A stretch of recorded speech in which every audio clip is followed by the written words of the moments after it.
Connaissant l'existence d'un traitement qui guérit le cancer à un taux dont la médecine traditionnelle peut seulement rêver, et ce sans aucun effet secondaire dommageable, la plupart en déduiraient que tout l'argent de nos taxes dédiées à la recherche sur le cancer serait expédié vers le Dr Brusinski. Mais le problème auquel nous faisons face est qu'une immense maison financière a été basée sur le paradigme de débarrasser le corps des cellules cancéreuses. La recherche du Dr Brusinski prouve que la fondation, les murs et le toit de cette maison doivent être remplacés. Pensez-y, vous avez des milliers de docteurs en oncologie. Vous avez l'industrie pharmaceutique qui pompe des traitements de chimiothérapie tous les mois. Il y a toute une panoplie de machines à radiation. Vous avez toutes ces choses dans la guerre au cancer et ça représente des trillions de dollars. Tout cet argent coule à flot, mais elle va toute vers la même clique.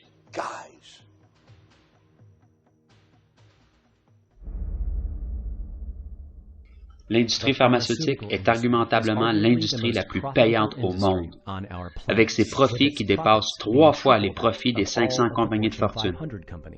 Les profits, en croissance, résultent en prix d'action croissant. La seule façon que cette industrie peut maintenir ce momentum profitable est en continuant d'introduire de nouveaux médicaments brevetés.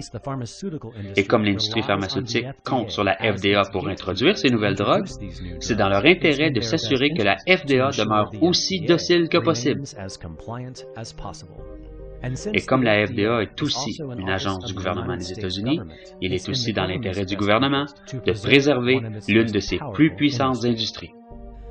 L'ex-éditeur en chef du New England Journal of Medicine, le Dr Marsha Angel, fut très révélatrice quand elle dénonça qu'il était temps de reprendre la FDA des mains des compagnies pharmaceutiques.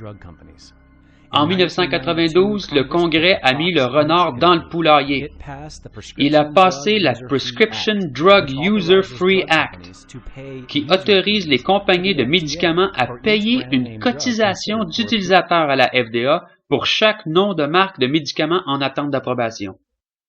Cet acte autorise l'industrie, qui doit être réglementée, à payer un salaire à la FDA et a ainsi changé dramatiquement sa façon d'opérer. Le département de l'agence qui étudie les nouveaux médicaments reçoit maintenant la moitié de son revenu de l'industrie pharmaceutique. Cette proximité de l'agence avec l'industrie est sous-estimée par ses 18 comités conseils, experts indépendants qui contribuent à l'évaluation des drogues. Incroyablement, plusieurs de ces conseillers travaillent comme consultants pour ces mêmes compagnies de médicaments. La FDA agit comme si cette industrie pharmaceutique était son utilisateur et non le public. En 2010, les pots de vin légaux, entre guillemets, payés par les compagnies pharmaceutiques à la FDA, s'élèvent à plus d'1 demi-milliard de dollars par année. La grosse pharma paye maintenant plus d'1,5 million par application à la FDA pour la plupart des nouveaux médicaments pour le cancer pour s'assurer une approbation rapide. Il est important de comprendre que ni le Congrès ni la FDA n'avaient requis que cette nouvelle structure de cotisation ait lieu. La grosse pharma a plutôt apparu devant le Congrès et imposé ses pots de vin à la FDA, ainsi achetant le département d'évaluation des médicaments de la FDA des mains du gouvernement et du public. Dans un rapport de 2007 sur la politique de santé, commandité par Pfizer et soutenant le renouvellement de ses cotisations d'utilisateurs, il révèle que la moyenne de temps d'évaluation pour les médicaments prioritaires, ceux pour les maladies sérieuses et possiblement mortelles, qui manquent de traitement adéquat, comme le cancer, est passée de 21 mois en 1993 à 6 mois en 2004. Des douzaines de thérapies pour le cancer ont été révisées et approuvées en 3 ou 4 mois. Pendant ce temps, le Dr Brusinski et ses patients et autres scientifiques compatisants ont fait tous les efforts concevables pour inciter la FDA, donc le gouvernement, pour coopérer dans la recherche, révision et approbation de l'antinéoplastone, et ce depuis 1977.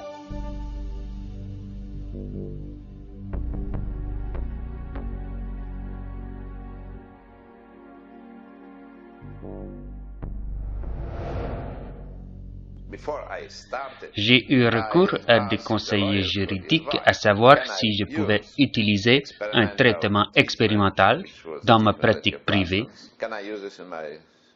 et participer à la recherche sur le cancer,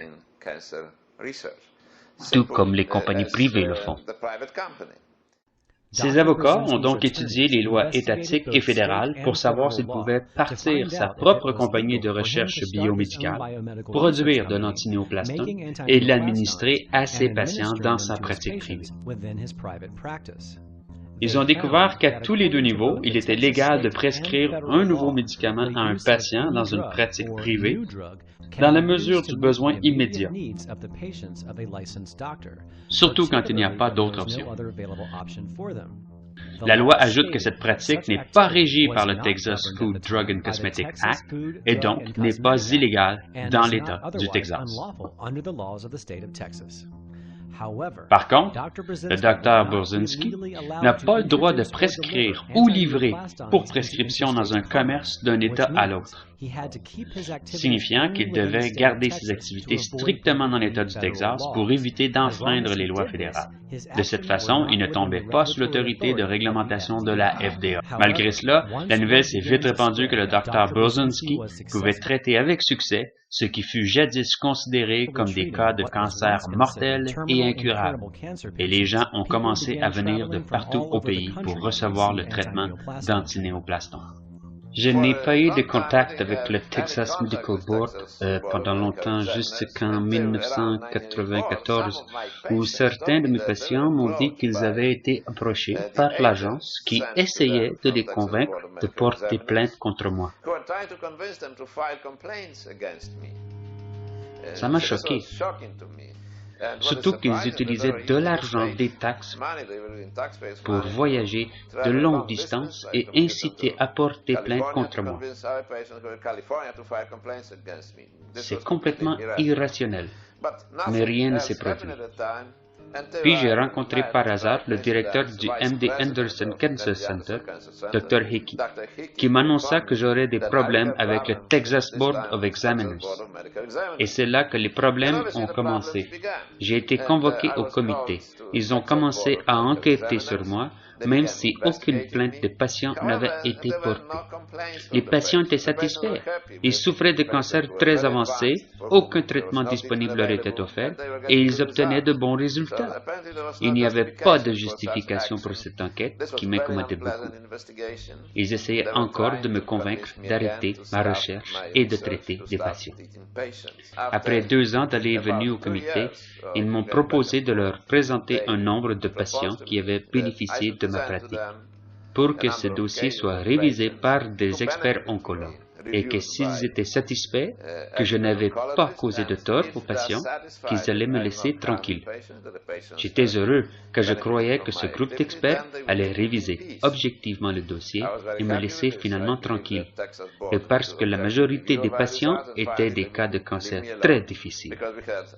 Je leur ai fourni 2 fois plus de dossiers que ce qu'ils exigeaient, ce qui démontrait assurément les résultats concluants de ce traitement. Des formes de cancer incurables complètement disparues suite au traitement.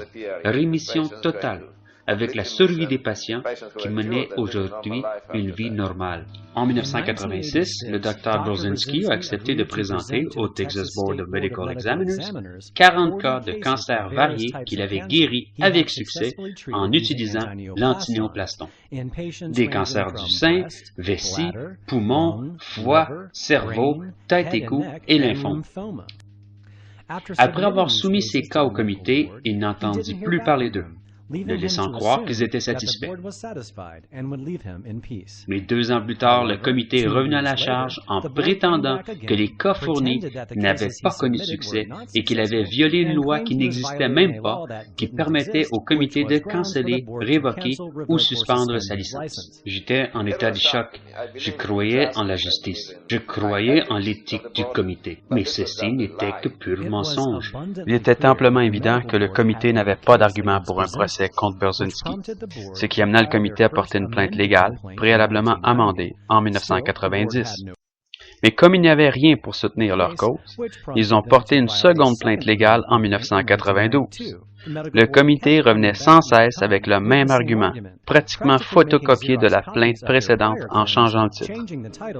Après 5 ans comme ça, 60 patients du docteur s'unirent pour exiger du comité qu'il cesse d'harceler le docteur.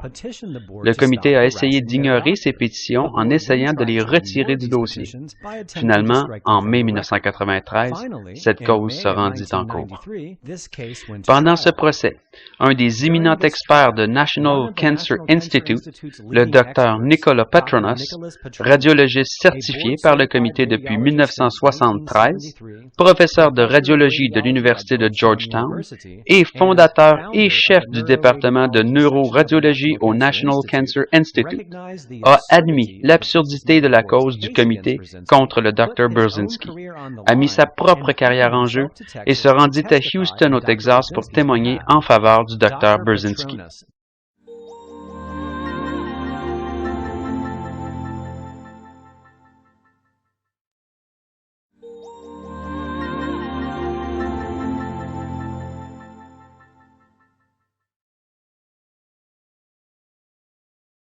Burzynski a mis sa propre carrière en jeu et se rendit à Houston au Texas pour témoigner en faveur du Dr. Burzynski. Il a témoigné sous serment de son rôle au National Cancer Institute. Fondamentalement, vous faites tout le travail d'imagerie et d'interprétation pour l'évaluation des médicaments au National Cancer Institute, n'est-ce pas?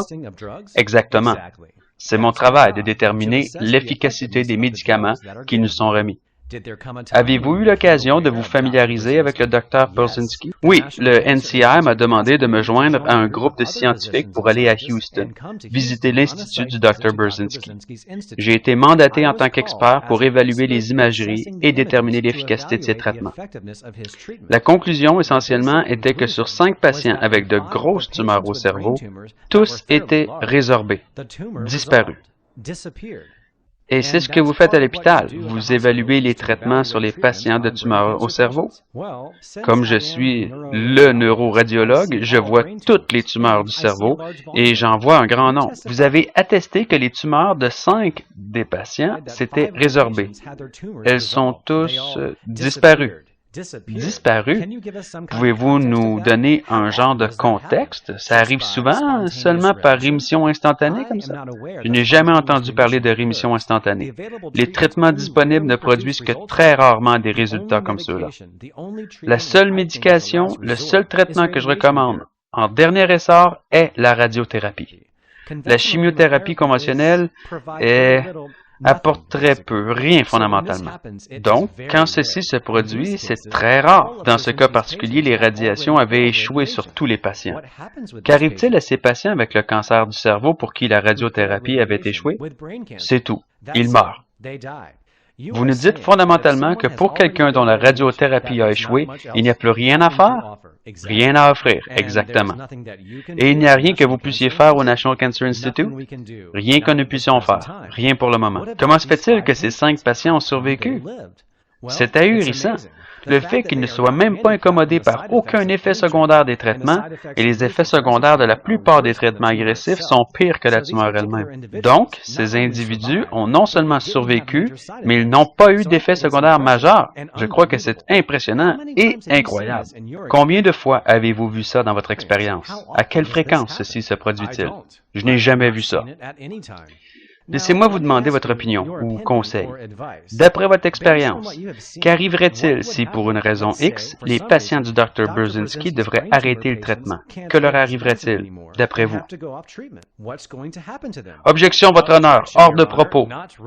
Je crois que c'est très à propos. Je pense que c'est exactement ce qui est en jeu dans cette cause. Objection rejetée.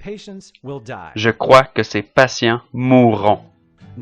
Sans surprise, le juge a tranché en faveur du Dr. Burzynski, en stipulant que le comité n'avait pas produit aucune évidence supportant que l'antinéoplastone n'était pas sécuritaire et efficace, ni d'évidence que l'antinéoplastone n'était pas généralement reconnu par des experts qualifiés par la science pour évaluer sa sécurité et efficacité. Et selon la loi, Ça ne s'applique pas à un physicien qui manufacture sa propre médication et l'utilise seulement sur ses propres patients dans l'État du Texas. Nous aurions tendance à croire que le comité des examinateurs médicaux du Texas arrêterait de perdre le temps du Dr. Burzynski, de ses patients en phase terminale et de gaspiller l'argent des payeurs de taxes en poursuites judiciaires qu'ils savaient ne pas pouvoir gagner. Eh bien, vous avez tort. L'État du Texas veut que le Dr. Burzynski arrête de prescrire des médicaments qu'il produit lui-même à sa propre manufacture pharmaceutique. Son médicament, appelé antinoplastone, est une substance non toxique de protéines et d'acides aminés, des substances souvent déficientes chez les patients cancéreux. Malgré le fait que l'État du Texas admet que le médicament aide les patients en phase terminale, il stipule que le médicament ne devrait pas être utilisé. Voici le comité d'examinateurs médicaux du Texas qui remet les licences aux docteurs de l'État. C'est le comité remettant Dr. Burzynski en question en cours. Un juge a déjà expliqué aux membres du comité que leur cause était vide. Tout ce non-sens doit cesser. Ils doivent simplement admettre que j'ai raison. Je sauve des vies humaines et que si j'arrête les traitements, des gens vont mourir. Voici le cerveau d'un garçon de 8 ans, avec une énorme tumeur, que l'on croirait voir ainsi mourir. Il a pris les médicaments du Dr. Burzynski. Des radios de son cerveau prises 6 ans plus tard démontrent que la tumeur est presque disparue. Dr. Bruce Cohen est le directeur en oncologie neurologique à la prestigieuse clinique de Cleveland. La seule explication est que la tumeur a disparu suite à la thérapie que Paul a reçue. Il a confirmé les résultats du Dr. Burzynski sur Paul.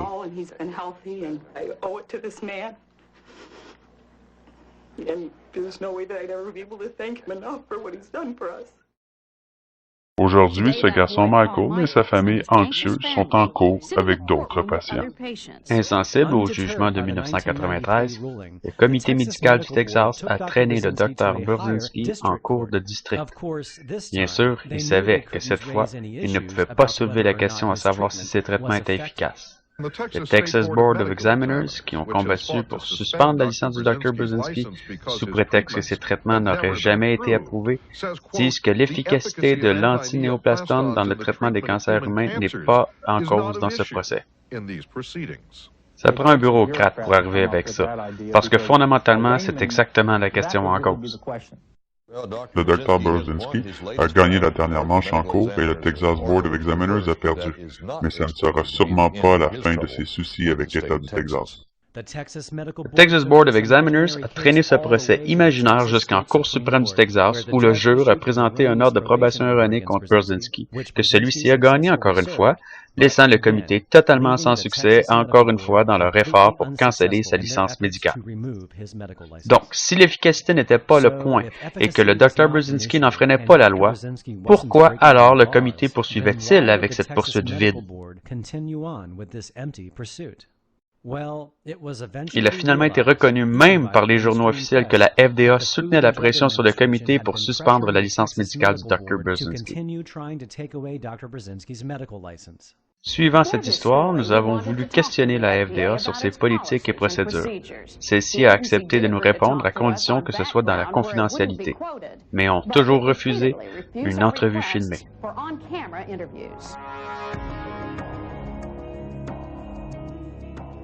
Pendant qu'ils étaient occupés à faire pression sur le comité pour canceller la licence médicale du Dr. Burzynski, ils étaient encore plus occupés à essayer de complètement rayer le Dr. Burzynski de la société en essayant de le faire emprisonner. La FDA et Big Pharma ont vite réalisé que si les découvertes du Dr. Burzynski étaient soumises à une révision honnête, non seulement la chimiothérapie et la radiothérapie disparaîtraient dans l'obscurité, handicapant financièrement l'industrie, mais ça voudrait aussi dire que pour la première fois de l'histoire, tous ces revenus quitteraient Big Pharma pour tomber dans les mains d'un seul scientifique qui détient les droits de brevet exclusifs. Apparemment, la FDA n'avait pas écarté cette possibilité. Le 12 mars 1976, le Dr. Richard Kraut, alors directeur du bureau des médicaments de la FDA, affirme dans le Cancer Letter quand n'importe qui d'autre que de grandes institutions demande que l'on conduise des essais cliniques, nous voulons des règlements très stricts. Il serait bienvenu de parfois entraver la recherche. Une fois que ces indications seront adoptées, le FDA se considérera comme limité par ceux-ci. En 1982, Kraut affirme encore « Je n'ai jamais et n'approuverai jamais un nouveau médicament à un individu, mais seulement à les grandes firmes pharmaceutiques avec des finances illimitées. » Et c'est alors que la plus féroce bataille de l'histoire de la FDA commence. Brzezinski a commencé à traiter avec la FDA en 1983. À ce moment, la FDA a intenté une poursuite civile pour fermer la clinique et mettre un terme à tout traitement que les patients recevaient. Avant que le juge porte son jugement dans ce procès, la FDA lui a envoyé une lettre pour l'avertir. Si cette cour décline l'injonction désirée par le gouvernement et ainsi permet la continuation de fabrication et distribution de l'antinéoplaston, le gouvernement serait alors obligé de poursuivre d'autres remèdes moins efficaces, tels que des perquisitions à sa clinique et résidence, et condamnation du médicament, mieux connu sous le nom de campagne de propagande, ou prosécution criminelle de l'individu, signifiant jeter le Dr. Brzezinski en prison. Sans tenir compte de ces menaces, de la FDA, le juge a autorisé qu'il traite n'importe qui au Texas, mais sans exporter son traitement dans aucun autre État. La FDA n'était pas satisfaite de ce verdict et a dit aux avocats du Dr. Brzezinski, à l'époque, qu'elle allait gagner par d'autres méthodes. Parlons de ces autres méthodes. En 1985, la FDA a tenté de convaincre le grand jury de radier le Dr. Brzezinski. En plus de ça, elle a perquisitionné 250 000 documents de sa clinique, incluant tous les dossiers médicaux de tous ses patients. C'est un peu difficile de pratiquer la médecine car vous n'avez plus aucun dossier médical.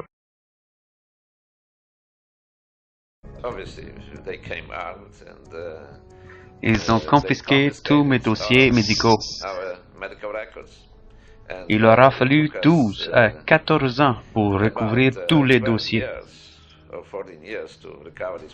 Ça démontre leur manque total de considération pour la santé des êtres humains.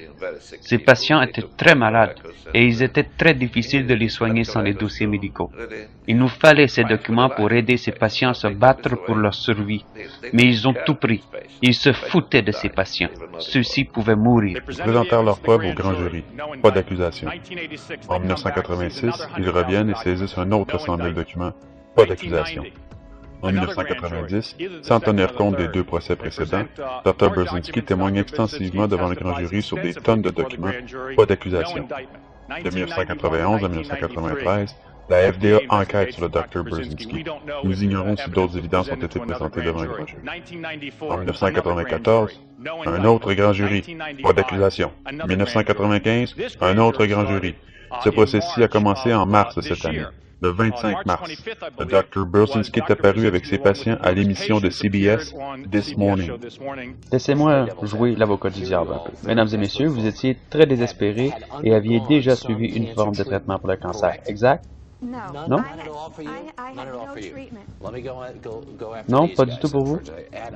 Laissez-moi questionner ce gars-là. Ne pourrait-il pas être les traitements que vous aviez suivis avant le Dr. Brzezinski qui vous auraient guéri? Non, c'est totalement impossible parce que la convalescence que j'ai vécue était à un tout autre endroit qui n'avait jamais été traité auparavant. Une fois que tous les châtiments que j'avais reçus étaient sortis de mon système et qu'à la suite de ça, une nouvelle tumeur est apparue. Comment ces vieux traitements auraient-ils pu guérir cette tumeur subséquente? Plus tard, cette même journée, la FDA a commis une autre perquisition de documents avec plus de citations comparées. Nous avons été inondés d'appels vendredi passé, de gens qui voulaient savoir comment entrer en contact avec vous. Ils vont voir cette émission ce matin et savoir que la FDA vous a perquisitionné. Et ils veulent savoir si tout ça est réel, ou si les préoccupations de la FDA ont quelque chose à voir avec vos traitements. Et avec la viabilité de vos traitements. Laissez-moi répondre ici. Je ne crois pas que l'efficacité du médicament est en cause ici. La FDA ne prétend pas, à ce stade-ci, que ce médicament ne fonctionne pas. La seule préoccupation est que ça n'a pas été prouvé par des essais cliniques contrôlés et donc, en termes de sécurité, la FDA ne dit pas que ce n'est pas sécuritaire ou que ça ne fonctionne pas.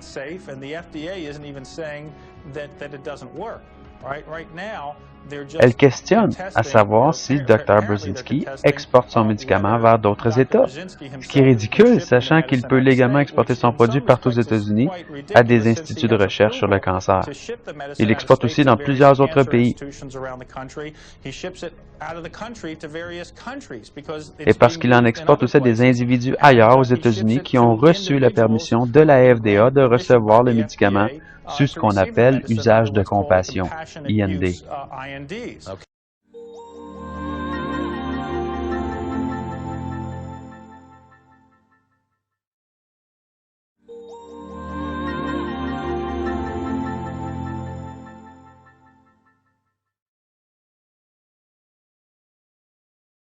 IND. Mai, juin, juillet, encore plus de témoins témoignent devant le jury, plus de documents. Nous avons eu jusqu'à maintenant 4, 5, 6 grands jurys. On parle de citations comparables. Plus récemment, la FDA a intenté la perquisition de tous les patients qui sont passés à la télé pour discuter de la pratique du Dr. Brzezinski. Nous allons laisser le comité juger de ce qu'il pense de ça. Nous allons parler de publication de fausses informations par la FDA. La FDA stipule que tous patients qui ont fait appel au service du docteur sont sous enquête criminelle. Quand les juges en ont été avisés, il a ordonné l'arrêt de ces procédures et une forte réprimande contre ça. Maintenant, la FDA a raffiné ses tactiques. Au lieu d'attendre que les patients appellent la FDA, celle-ci a intenté la perquisition de tous les documents du Dr. Brzezinski et de tous ses associés de toute la recherche partout dans le monde. Et il y en a beaucoup qui font la recherche sur l'antinéoplaston. Et maintenant, ils contactent systématiquement n'importe qui fait affaire avec lui ou qui pourrait faire affaire avec lui pour leur dire que le grand jury enquête sur lui et perquisitionne des documents. Je crois qu'ils font ça pour rendre difficile pour lui de faire des affaires. J'aimerais poser les questions suivantes à la FDA. Combien d'argent la FDA a-t-elle dépensé ces 10 dernières années pour essayer de faire banqueroute au Dr. Brzezinski? Combien de documents ont-ils saisis et devant combien de grands jurys supplémentaires devraient-ils comparaître? Pourquoi des patients qui ont des cancers avancés ne pourraient-ils pas avoir recours au traitement de leur choix? Dès le début du procès de 1995 de la FDA contre le Dr. Brzezinski, devant grand jury, un sous-comité a été organisé par le député M. Joe Barton pour tenter d'intervenir contre le harcèlement constant de la FDA face au docteur et ses patients. Personnellement, je crois que vous avez tous les droits en autorité investigatrice et les ressources judiciaires à l'intérieur du département de la justice pour mandater un grand jury. C'est très approprié. Une première fois peut-être, même une deuxième fois. Mais ça devient très douteux la troisième fois. Mais la quatrième et cinquième fois, je crois tentant d'en venir à la conclusion logique que la FDA cherche à se venger du Dr. Brzezinski. C'est mon opinion. Combien d'enquêtes le grand jury doivent conclure non coupable avant que vous, comme commissaire de la FDA, encouragez les membres de votre comité de cesser ces attaques? Monsieur le député, comment pouvez-vous être certain qu'on n'a pas trouvé de culpabilité devant le grand jury? Il n'y a pas eu d'accusation. Monsieur le député, j'ai sollicité votre commentaire, mais je ne crois pas que légalement ce soit la même chose. Je suis complètement ébahi par les cheveux coupés en quatre ici. J'essaie juste de comprendre l'échange entre les députés et le témoin. Mais j'ai cru entendre le député dire qu'il y aurait eu 4 grands jurys mandatés. Au moins 4. J'ai tendance à me ranger du côté du député, qu'après 4 grands jurys sans accusation, on n'a probablement rien à reprocher. Des douzaines de patients du Dr. Brzezinski se sont levés pour exprimer leur indignation face à la FDA et son commissaire, David Kessler. La FDA a fait une liste et décide de qui doit vivre ou mourir. Il semble évident que je n'étais pas sur cette liste. Je n'ai pas eu de chimiothérapie. Je n'ai pas eu de radiothérapie. J'ai plutôt choisi le Dr. Brzezinski après des recherches intensives. Je suis en rémission depuis 1989. Dr. Kessler, je ne suis pas une statistique. Nous sommes frustrés. Les droits constitutionnels ont été violés. Ça doit cesser. Mes enfants me demandent, qu'arrivera-t-il? Ma fille a écrit une lettre au président de notre pays et a commandé, s'il vous plaît, ne débranchez pas mon père. Ça nous a brisé le cœur à ma femme et moi. My husband is a walking miracle. 16 months ago, the doctors told us there's nothing else they can do, and they told us to enjoy what little life he has left. Look at him. He biked 32 miles after being on Dr. Brzezinski's treatment for 2 months, and they're saying we can't have it? J'ai un rapport de mon physicien de famille qui explique comment je vais bien. Mes tumeurs quittent mon corps et ma condition s'améliore à tous les jours. Et maintenant, la FDA me dit non. Mon docteur est un criminel et devrait être placé en prison. Sa clinique devrait être fermée. C'est ça qui est criminel. Je veux que la FDA sorte de nos vies et ne se mêle plus de notre relation docteur-patient. Ce que la médecine classique, conventionnelle pouvait faire pour moi était rien. La prochaine étape pour moi était un prêtre. Je ne voulais pas passer par la chimiothérapie, pour laquelle j'ai un nouveau nom, assassinothérapie, ou n'importe quelle sorte de radiation. J'ai été très chanceux, j'ai trouvé le Dr. Brzezinski. Je n'accepte pas que la FDA me prive de ce droit. Je suis arrivé ici il y a 18 ans, de la Roumanie communiste. Et le dictateur tyran là-bas n'a jamais empêché un docteur de traiter personne. Comment cela est-il possible aux États-Unis? Vous vivez dans une dictature plutocratique, sanguinaire, nazie, déguisée en démocratie, mon ami. À peine une semaine après ce témoignage, le 20 novembre 1995, le Dr. Brzezinski fut accusé. On lui porta 75 chefs d'accusation de loi fédérale et de fraude. Si retenu coupable, le docteur fait face à un maximum de 290 ans en prison fédérale et 18 500 000 $ d'amende, sans parler de ce qui arriverait à ses patients. Voici la dernière chance de survie, alors que le gouvernement fédéral recommande la peine de mort pour les patients de ce guérisseur de cancer. Le 9 février, le juge Sid Lake de la Cour fédérale de Houston a conclu que les traitements du Dr. Brzezinski étaient illégaux sur les lois fédérales et celles du Texas depuis 1984 et lui ordonna de tout arrêter, sauf pour une petite poignée de patients. Je crois que la plupart des plus de 300 êtres humains vont mourir en peu de temps si le traitement est interrompu. En 1996, non seulement un grand nombre de patients du Dr. Brzezinski retournèrent à Washington, D.C. pour protester, mais plusieurs d'entre eux ont témoigné à nouveau devant une nouvelle cour du Congrès dirigée par le député Joe Barton. Notre premier témoin est Marianne Cunary, c'est bien cela? De Aurora, au Minnesota. Voici Dustin. Il est sur le traitement d'antinéoplaston du Dr. Brzezinski. Et voici mon mari, Jack Canary. Now, in February of 1994, our lives were drastically changed. Mon fils Dustin n'avait que 2 ans à l'époque. Il fut diagnostiqué avec une tumeur au cerveau de la grandeur. Le chirurgien a enlevé 75% de sa tumeur et le 25% qui restait avait été diagnostiqué après biopsie comme un médulloblastome, une tumeur maligne très agressive du cerveau, une des formes les plus meurtrières de cancer du cerveau. Le docteur nous ont dit que Dustin n'avait que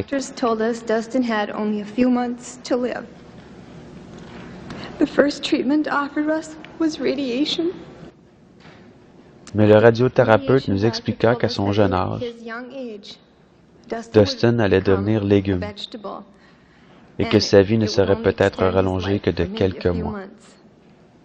Le prochain docteur voulait prendre Dustin dans un programme de chimiothérapie expérimentale qui était très toxique et dont les effets secondaires incluraient la perte d'audition,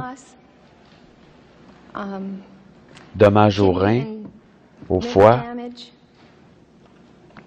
les troubles de croissance et possiblement la leucémie. La question que j'aimerais vous poser est, le feriez-vous à votre enfant?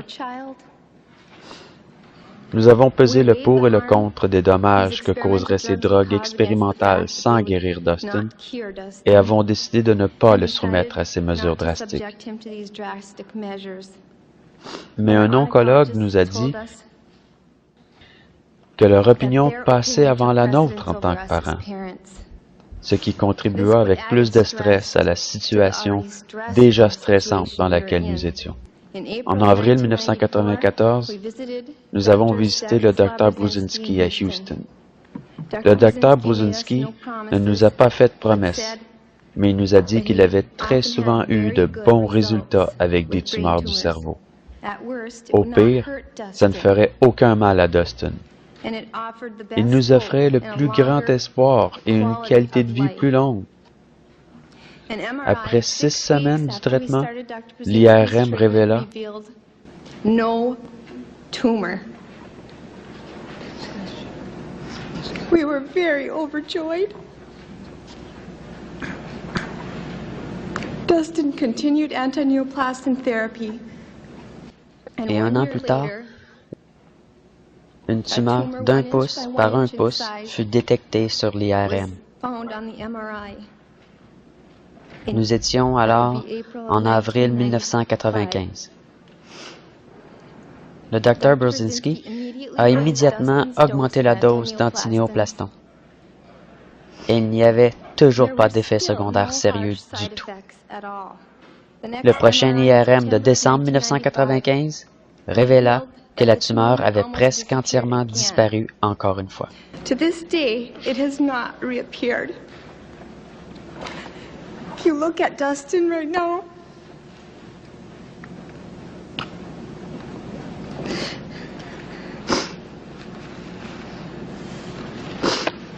he is a happy, healthy 4-year-old who has outlived his prognosis.